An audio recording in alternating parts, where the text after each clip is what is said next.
আমার বান্দা বান্দি যখন সিজদার মধ্যে যাবে, আমি আল্লাহ পাক আখির জামানার নবীর উম্মতের জন্য গো পর্দায় একটা একটা করে সরাইতে সরাইতে সব পর্দা আমি সরাই ফেলবো।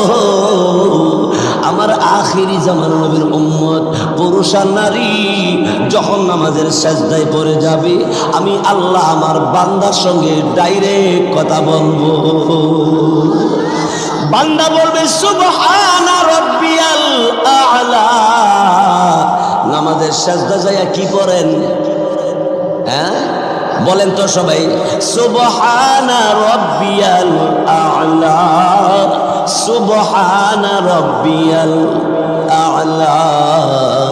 অর্থ হলো আমার প্রতিপালক আমার রব পবিত্র, আমার রব সর্বোচ্চ স্থানের মালিক, আমার রব সর্বসম্মানের অধিকারী। জোরে বলেন ঠিক কিনা?